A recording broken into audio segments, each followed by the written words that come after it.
It is how people in the downtown east side make money. It'll be on the internet tomorrow. And it's a bylaw infraction.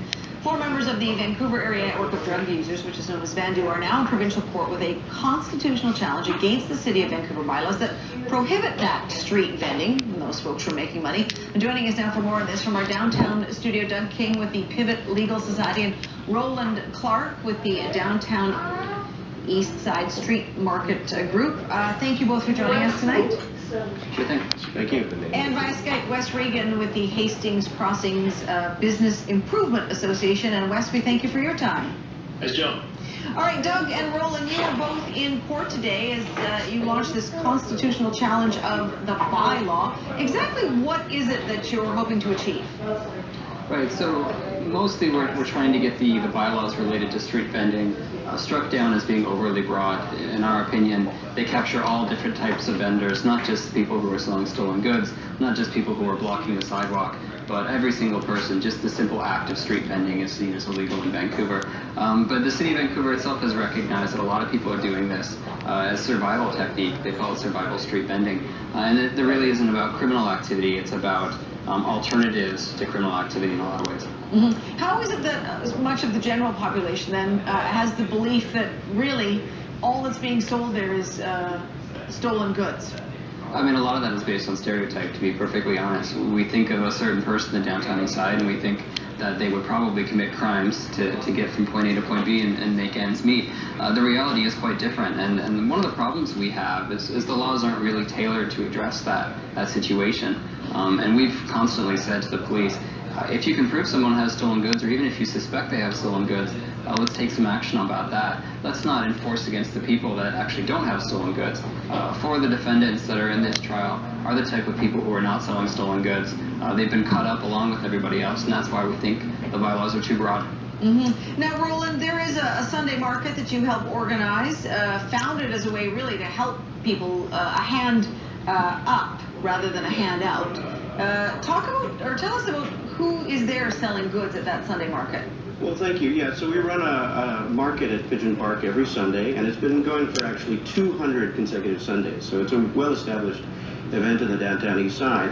And most of the vendors are from the low-income population, marginalized people of the downtown east side, where the majority of people basically have either been incarcerated or have addiction problems or have mental illness problems, and normal routes to employment isn't available to them. So we view the street market as an essential way that these people can actually become entrepreneurs, can get control over their own lives, and can put money in their pockets to pay either for the gentrifying hotels or even just buy basic necessities of life. Mm-hmm. Now, the City of Vancouver believes in this, don't they? I mean, they help fund you a little bit.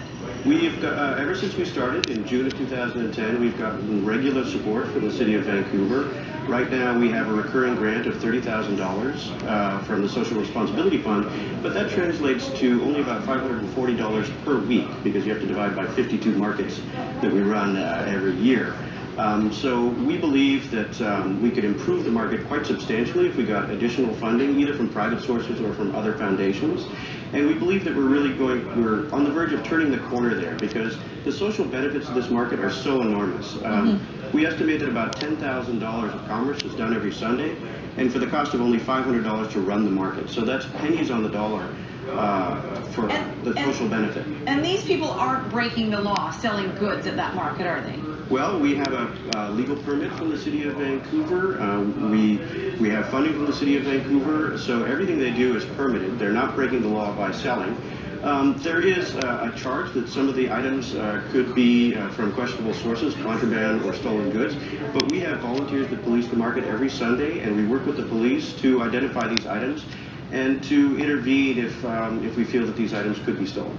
Wes, I want to bring you into the conversation. Your thoughts on the street vending that takes place on the downtown east side? Yeah, there's a couple of different issues, Jill. One of them is the aspect of the street disorder along Hastings that has been going on for years. And the street market, in some respects, is a welcome alternative to that because it provides a forum, but it's also a public space, technically speaking. So the Carroll Street Greenway and the park itself, there's also other businesses or residents in the area that are feeling that is a space that should be open to to them as well. So there's competing interests there. And I think the issue is, where does the street market go from here? It's not a matter that I think, low-income residents shouldn't be allowed to sell things in the informal economy, and I think businesses in the area understand that that's a legitimate piece of making your way in the community. It's a matter of public spaces, I think, as far as I'm concerned, and where the market goes from here.